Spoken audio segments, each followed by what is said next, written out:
The aroma of Kelly Joe's famous chicken and dumplings usually filled the Bates' sprawling kitchen with warmth and comfort.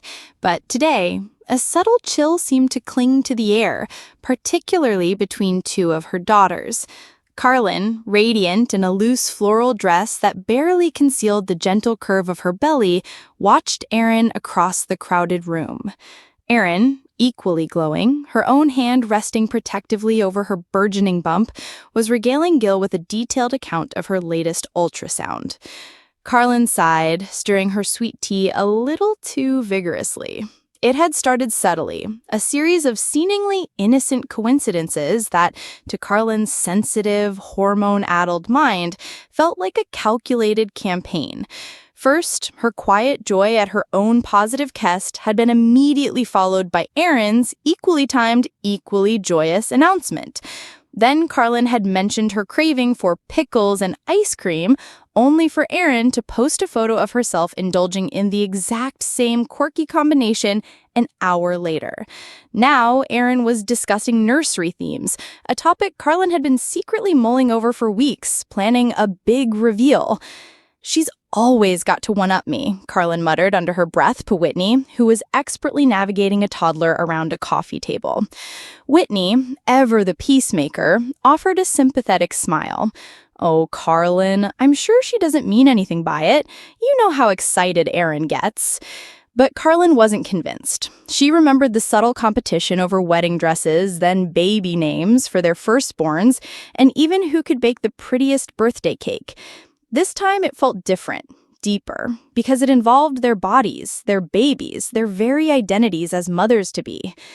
Later, as the family gathered for evening devotions, Erin shared a heartfelt prayer for all expecting mothers, specifically mentioning the blessings of shared journeys.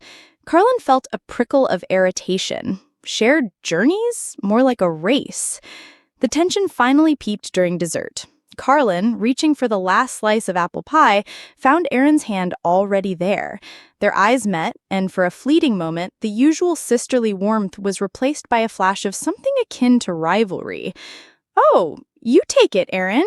You know, with your delicate condition?" Erin's eyebrows arched. "Carlin, are you feeling all right? You seem a bit on edge."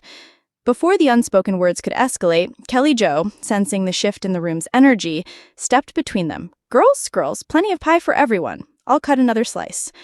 As Kelly Jo bustled away, Erin turned to Carlin, her expression softening. "Carlin, are you worried about something? You know, sometimes I feel like I'm doing everything wrong, especially with so many eyes on us. I just want to do things right." She paused, then added, "And honestly, seeing you pregnant makes me feel so much less alone in this.